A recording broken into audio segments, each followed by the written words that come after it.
Let's go!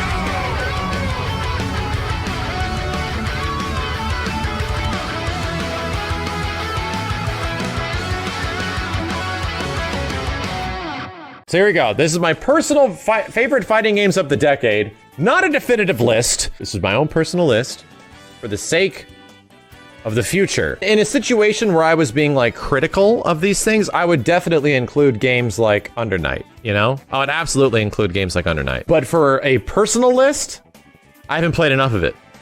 So I'm gonna have to leave it off. Here's the challenge we have. We gotta get these 10 games down to 5. There are 2 games in here that I'm confident are games that should absolutely be fighting game of the decade. This is one of them.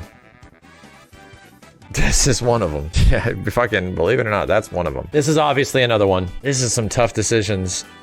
These are some tough decisions. Oh my God. Oh, this is difficult. This actually hurts my brain to have to think like this.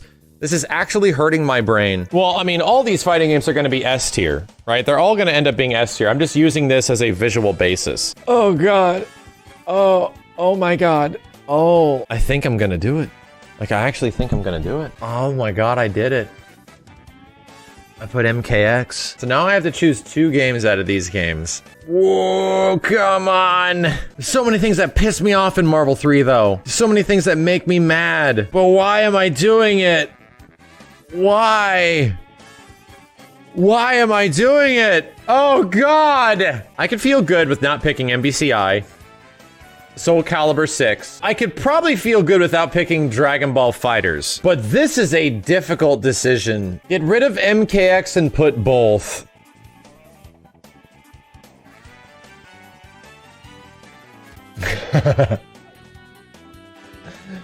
Oh my God. I'm really second guessing myself. The thing is, if I take off MKX, the game is good to me and I love that game. They eventually fucking fixed it too, you know? The toughest thing, and the reason MKX is on here too, is that it had good online, man. Actually functioned online. Not at the start. It was fixed. These 2 games have the same problem. This is one of the greatest 2D fighting games ever made. Like, it just is. Even from the little bit I've played of it and a lot I've seen of it, this deserves one of them. I feel like it would be a disservice if KOF 13 wasn't on there. Marvel 3 is...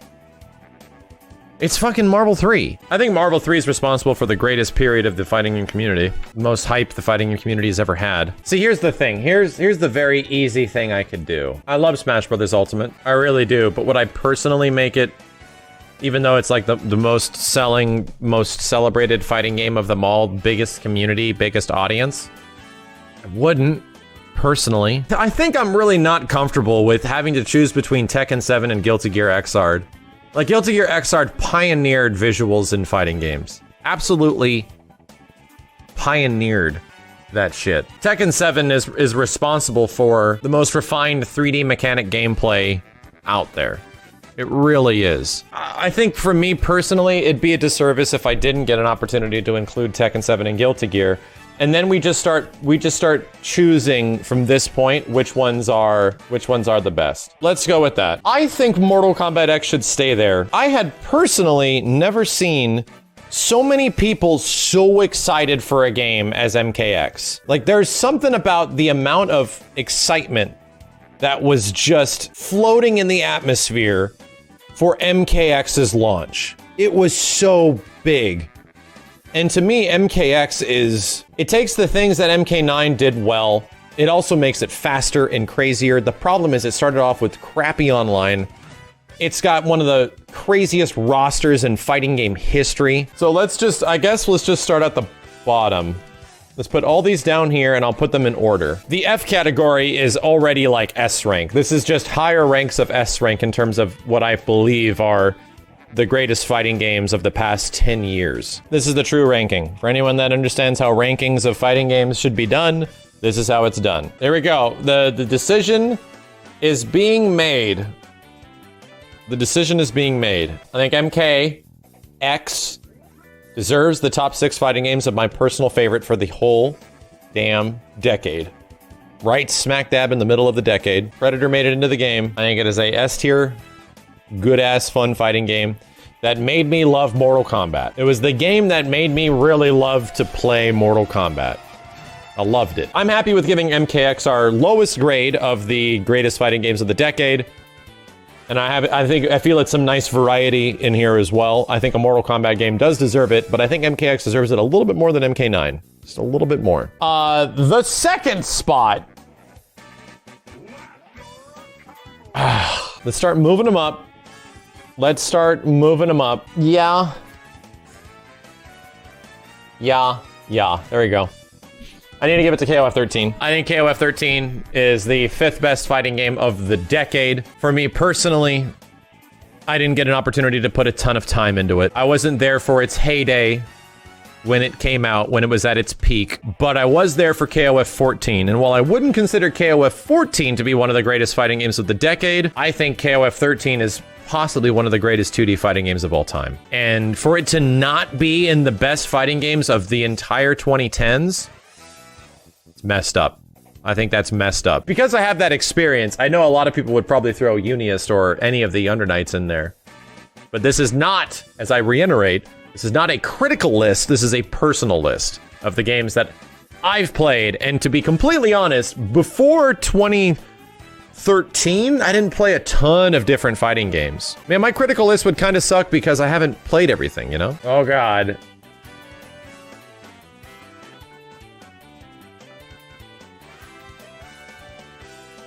Oh my God. Yep.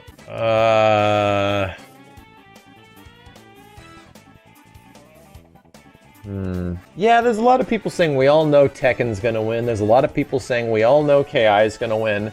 There's a lot of people saying we all know Marvel is gonna win. But I don't see anyone saying we all know Guilty Gear is gonna take it. There's so much about that game that like revolutionized fighting games when we first saw it in 2013. I think I'm ready. Yeah, I think Guilty Gear, not just Xrd Rev 2, but Xrd as a series in general. Absolutely. Some of the greatest in terms of fighting games in the past decade. Is right at number 4 for me personally. For how much time I put into that game, there was always something that was personally holding me back from wanting to get really good at it, and that was the online. From wanting to invest more and more time into the game personally, and it was absolutely the online. But regardless of that, I can't say anything bad about Guilty Gear. Like, you can't say anything bad about Guilty Gear's visuals or gameplay. Like, it's got some of the craziest character designs. It's got almost too crazy of character designs. Character designs are almost too insane for me personally. If Guilty Gear Strive ends up being half as good as Xrd, half as good, I think that'll be a badass fighting game. I think that fighting game will be sick. Even half as good, it'll still be super sick. Okay, big decision making time. Who gets the XS Plus spot? And the XS spot. I'm not gonna take too much of your time on this one. Yeah. I think Tekken is number 3. Regardless of how bad Tekken's online has been, I haven't had a bad experience with the game, right? I haven't had a moment where this game's online makes me hate playing it. It has a similar situation where it makes me not want to invest that time. However, all the other moments, every single opportunity I've had to play it, all the guest characters that have popped into the game, everything has been super fun. People rag on this game's story mode, and I'll agree, it's not the best story mode of all time, but it had some super goofy shit in there that I really enjoyed, man. Is the story mode really good? It's not. the goofy ass narrator. I think Tekken 7 is the resurgence of the 3D fighting game. A few years back, everyone's opinion on 3D fighting games was not great, but the energy and the responsiveness and the fun that Tekken 7 brings to the table, it did everything right. Like, everything about Tekken 7 reminds me of the Tekken 3 and Tekken 5 days. It took a few years, and it took a couple of stumblings on the way to get there. And the only thing that's preventing this game from even being higher consideration in one of the best games of the decade, its online wasn't great. It has a very rough online experience. Tekken 7's so good, though. It's so goddamn good. It deserves to be the number 3 spot on my personal list. Another reminder, this is my personal list. These two bitch-ass games. These two bitch-ass games have been a part of my life so much that it's insane. This bitch-ass game should be up here. This bitch-ass game should be up here too. This game is the beginning of literally my fucking actual career. Like, my career actually, like, meaning something to more people than just myself. This game did everything fucking right. There's so many things that KI didn't do right that it's hard. It's tough.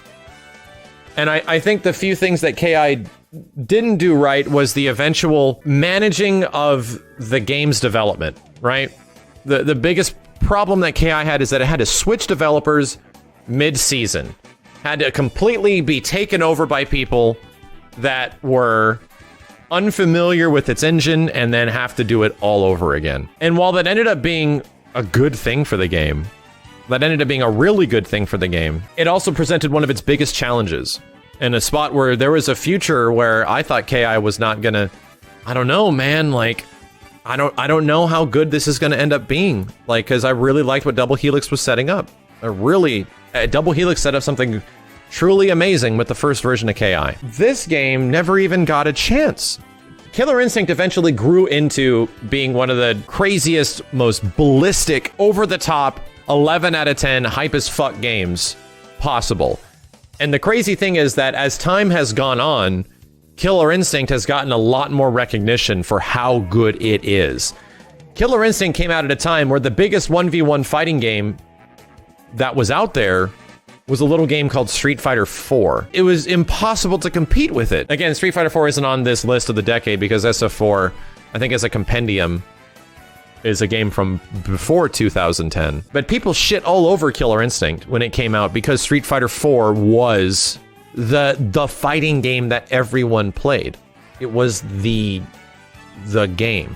So I don't know. I feel like Killer Instinct was sort of lumped under a similar blanket that Mortal Kombat 9 was under. It was just sort of shoved to the side as like these other American-made fighting games that they have their fans, and yeah, their fans are happy, but, you know, it is what it is. However, I think over the years, there's been a specific appreciation for Killer Instinct that has grown. It has aged extremely well. It doesn't have some of the greatest, like, artistic design decisions in every regard. It definitely is not a bad-looking fighting game and likes to push the barriers of what fighting games can do visually and make things over the top. We want to make things bombastic and crazy, and I appreciate that. Marvel 3 represents literally like my whole career. Like, Assist Me started with this. My love for the Marvel vs. Capcom series, which I still say my favorite fighting game series of all time isn't KI. It's Marvel vs. Capcom. My favorite games of all time, my favorite fighting games as a series is Marvel vs. Capcom. I'd still give it to Third Strike as a number 1. I think Third Strike is my favorite individual fighting game of all time, but my favorite fighting game series is right here. And I could trail back all the way till 2011. Like, Marvel vs. Capcom became my career, like my purpose, to teach people how to play this game that I love so much, because I had spent the last 15 years of my life playing these games, growing up with them, and learning how to use an arcade stick and play in the arcades because of Marvel vs. Capcom. This is a tough one for me because this represents a huge part of my life, and this represents a part of my life when I was younger that was a small portion. Killer Instinct was actually the first fighting game I ever competed in. And were our tournaments big? No, it was like a rec room on a Super Nintendo where there was maybe 15 to 20 people that gathered every single weekend to bet candy bars and shit. But I won a lot. And the feeling of competition, of a lot of people showing up, a lot of people in 1995 going to the same spot, going home, training, learning as much cool shit as possible, and then showing that stuff off. Marvel vs. Capcom as a series made me appreciate arcade culture. Killer Instinct was my first competitive fighting game ever. in 1995. Long story short, these games both have a big legacy to me as being a literal kid, a child, all the way until my adult age of 22, where we're at now. And of all the games on this list, of every single game on this list, I'd say these are the only two series and games that I'd be willing to champion. I will be the champion of Marvel vs. Capcom through fucking thick and thin. I will be the champion of Marvel vs. Capcom and identify the things that I love about its gameplay but hate about its visuals.